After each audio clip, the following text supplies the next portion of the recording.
Hey, what's up? This is Khushbu with another question of trigonometry. This is question number 2, exercise 8.4, page number 193 of NCERT. It says, write all the trigonometric ratios of angle A in terms of secant A. जितनी भी trigonometric ratios हैं 66, हमें उनको secant A की terms में लिखना है. तो secant A को हटा के बची 5 trigonometric terms, उन सबको secant A की terms में लिखना है. सबसे पहले cos secant का रेसिप्रोकल होता है, तो cos A का वैल्यू आ गया is equal to 1 by secant A. ये एक ऑलरेडी फॉर्मूला है, सो हमारी फर्स्ट ट्रिग्नोमेट्रिक टर्म आ गई.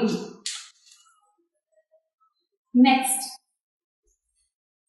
आइडेंटिटी होती है हमारे पास cos square A plus sin square A equal to 1.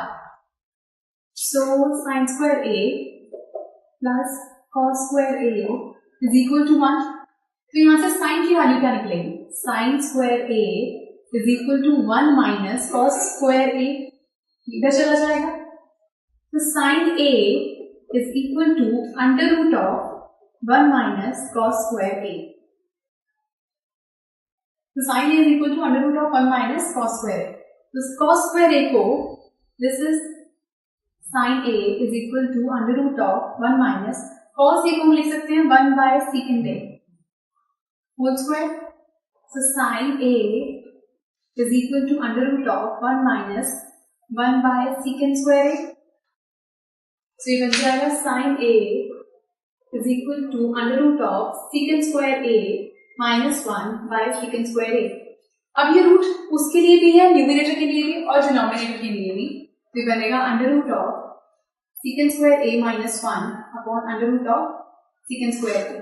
सो ऊपर वाले का रूट हम कट नहीं कर सकते बिकॉज वो होल पे नहीं है. नीचे वाले का स्क्वायर से रूट कैंसिल. सो हमारे पास sin A का वैल्यू आ गया under root of secant square A minus 1 upon secant A. ये वैल्यू आ गया sin A का. तो बेसिकली इस आइडेंटिटी से हमने sin A का वैल्यू निकाल दिया. Now cosec A. cosec A is equal to 1 by sin A.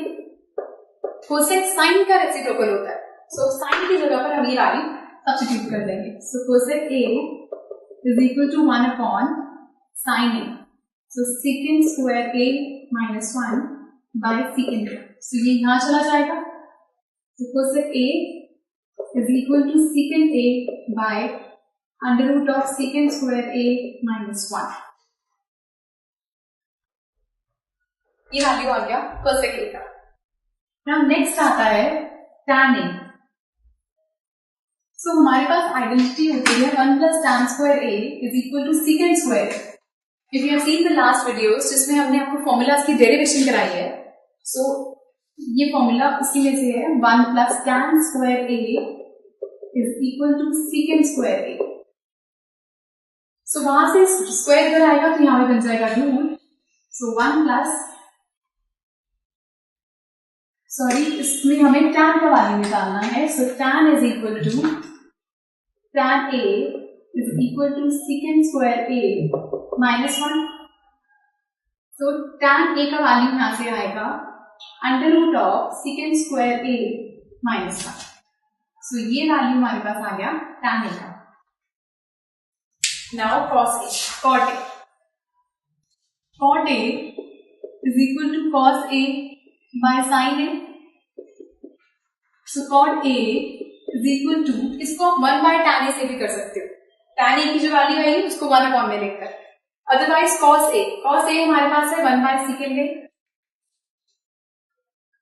और sin A का वैल्यू हमारे पास है secant square A minus 1 upon secant A. अब इसको रेसिप्रोकल करके सॉल्व करेंगे तो ये बनेगा 1 by secant A into secant A upon under root of secant square A minus 1. तो secant A से secant A कैंसिल हो गया. हमारे पास बच गया cot A is equal to 1 upon secant square A minus 1. So इसको आप tan से भी निकाल सकते थे. cot A को हम लिख सकते हैं 1 बाय tan A. यही वैल्यू अपॉन में आ जाएगी. सो ये आ गया हमारे पास ट्रिग्नोमेट्रिक टर्म. cosec A का वैल्यू ये है, sin A का ये, cos का ये, tan का, cot का. सो इन सबका आंसर हमें sec A की टर्म्स में चाहिए था. This is second question of exercise 8.4 If you have any doubt, please do write to us. So नीचे स्टेज पे बने उसमें लिखिए, and do watch the next video for some more questions. Goodbye.